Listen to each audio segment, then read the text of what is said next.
Guys ரீசெண்டாக 2 feet radio போர்டை பார்த்தீங்கன்னா நம்ம வந்து ரீஒர்க் பார்க்க போகிறோம் அப்படின்னு பார்த்தீங்கன்னா சொல்லியிருப்போம். ஸோ அதில் தான் பார்த்தீங்கன்னா ஒவ்வொரு காம்பவுண்ட்ஸாக எடுத்து செக் பண்ணிகிட்டே இருக்கும். அப்புறம் பார்த்தீங்கன்னா நமக்கு வந்து BD139 அப்புறம் 140 அப்படிங்கிற டிரான்சிஸ்டர்லாம் இதில் வந்து இருக்கும். அதெல்லாம் பார்த்தீங்கன்னா ஷார்ட் ஆகி வெடிச்சிருந்துச்சு. சரி இது கூட இன்னொரு போர்டில் இருக்குது, அதுவுமே அந்த போர்டுமே பார்த்தீங்கன்னா ஆகுமா அப்படிங்கிறது எனக்கே தெரியல. அது ப்ரோ வந்து அனுப்பி விட்டுருந்தாங்க. ஸோ அதை தான் அதில் இருக்கிறது தான் கலத்தி இதில் போடலான்னு பார்த்தேன். அதுவே பார்த்தீங்கன்னா 2-3 பார்ட்ஸ் வந்து ஷார்ட் ஆகி கிடக்குது. ஸோ பார்க்கலாம், முடிஞ்ச அளவுக்கு எல்லாமே பார்த்தீங்கன்னா எல்லாமே நீட்டாக செக் பண்ணிட்டேன். கன்ஃபார்மாக எல்லாமே செக் பண்ணி நீட்டாக வேல்யூ எல்லாம் கரெக்டாக இருக்குது. ஆனால் இதில் BC547 டிரான்சிஸ்டர் 4 ஒன்று கொடுத்துருப்போம் அந்த டிரைவர் போர்டில். 4மே பார்த்தீங்கன்னா அப்படியே ஷார்ட் கைஸ். எப்படி தான் தெரியல, ஒருவேளை வால்டேஜ் ஏதோ மாற்றி கொடுத்தாங்களா அப்படிங்கிறது எனக்கு தெரியல. வால்டேஜ் மாற்றி கொடுத்தா தான் இந்த மாதிரி எல்லாமே சேர்ந்து ஷார்ட் ஆகும். ஸோ அதனால நம்மகிட்ட BC547லாம் நிறைய இருக்குது. அதெல்லாம் பார்த்தீங்கன்னா புதுசு போட்டு விட்டோம். ஸோ அதுக்கு பிறகு பார்த்தீங்கன்னா அந்த BD டிரான்சிஸ்டர் மட்டும் தான் எனக்கு கொஞ்சம் டவுட்டாகவே இருந்துச்சு. இருந்தாலும் கொஞ்சம் செக் பண்ணி பார்த்தேன், எல்லாம் ஒரே வேலை மாதிரி தான் காணிக்கி. சரி ஓகே, ஃபிட் பண்ணிட்டு என்ன ஆகுதுன்னு செக் பண்ணி பார்க்கலாம் அப்படின்னு சொல்லிட்டு எல்லாமே பார்த்தீங்கன்னா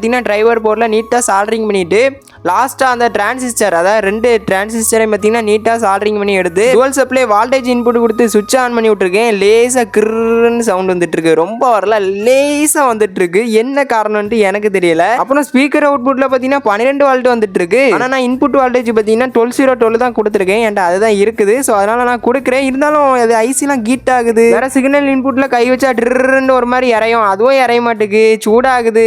ஸ்பீக்கர் கொடுத்தா என்ன ப்ராப்ளம்னு எனக்கே தெரியல. உங்களுக்கு யாருக்காவது தெரிஞ்சா மறக்காம கமெண்ட் பாக்ஸ்ல கமெண்ட் பண்ணி விடுங்க. நெக்ஸ்ட் ஒரு இன்ட்ரெஸ்டான வீடியோ சந்திக்கலாம். Bye guys.